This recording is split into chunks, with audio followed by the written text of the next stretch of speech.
Assalamualaikum warahmatullahi wabarakatuh. Hamdan wa syukranillah. Wassalatu wassalamu ala rasulillah. Amma ba'du. Ikhwan fillah, sahabat usdun yang dirahmati Allah Subhanahu wa ta'ala.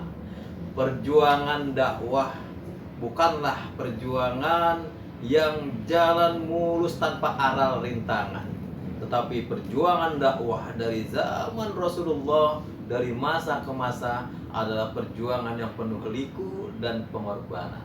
Berapa banyak orang-orang yang tegar di atas jalan dakwah mendapat kecaman, mendapat cacian, mendapat siksaan, bahkan perlawanan dari orang-orang yang tidak suka kebenaran tegak di muka bumi ini. Bagaimana Rasulullah Shallallahu Alaihi Wasallam berdakwah ke kota Taif, disambitin, ditimbuki oleh penduduk Taif, dan banyak sekali sahabat-sahabat Rasulullah yang pada saat itu, apalagi dari kalangan lemah, kalangan awam, bagaimana Bilal bin Rabah ditindih dengan batu besar dan tetap mempertahankan akidah, lidahnya hanya keluar kata ahad, ahad, ahad, sampai ia kemudian dibebaskan oleh Abu Bakar As-Siddiq. Pemirsa sahabat usdun yang dirahmati Allah, siapa yang tidak mengenal Imam Syafi'i rahimahullah? Luar biasa, Imam Syafi'i ini bukan tanpa perlawanan atau tidak ada dakwahnya begitu mulus seperti halnya orang-orang pada umumnya, tidak.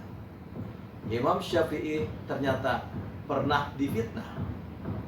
Nama besar Imam Syafi'i sebagai seorang yang cerdas. Siapa yang tidak mengenal Imam Syafi'i? Bahkan dia merupakan salah satu imam mazhab terbesar, terutama di Asia Tenggara, termasuk di Indonesia. Pengikut mazhab Syafi'i ini cukup banyak. Pemirsa sahabat usdun yang dirahmati Allah, ketenaran, kebesaran nama Imam Syafi'i ternyata menyebabkan penyakit dengki, iri di kalangan para ulama lain. Jadi ada orang-orang yang dengki, yang hasad, yang tidak suka nama Imam Syafi'i begitu harum sehingga namanya tertutup. Salah satu ulama yang merasa tersaingi adalah Mutarrif bin Mazin. Mutarrif bin Mazin ini sangat hasad, sangat dengki terhadap Imam Syafi'i, sampai akhirnya Imam Syafi'i pun difitnah. Ia dianggap melakukan perbuatan bughat atau memberontak terhadap pemerintah yang sah.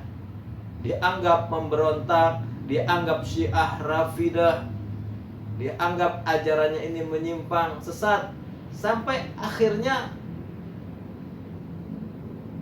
sesatnya hasadnya, hasudan dari Mutarrif bin Mazin ini menyebabkan Imam Syafi'i kemudian dipanggil, ditangkap, bahkan dipenjara. Kemudian Imam Syafi'i diborgol, dirantai tangannya. Saat itu belum ada borgol. Dirantai tangannya dan hendak dipermalukan. Bayangkan, seorang ulama besar, akibat hasadnya seorang, maka dia nyaris dipermalukan.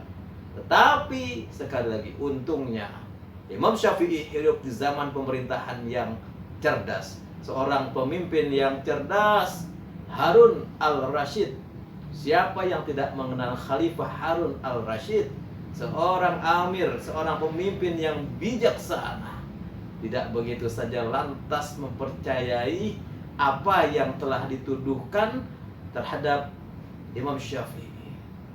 Akhirnya dengan kecerdasan Harun al-Rashid, maka kesalahan atau tuduhan yang ditimpakan kepada Imam Syafi'i ternyata tidak terbukti.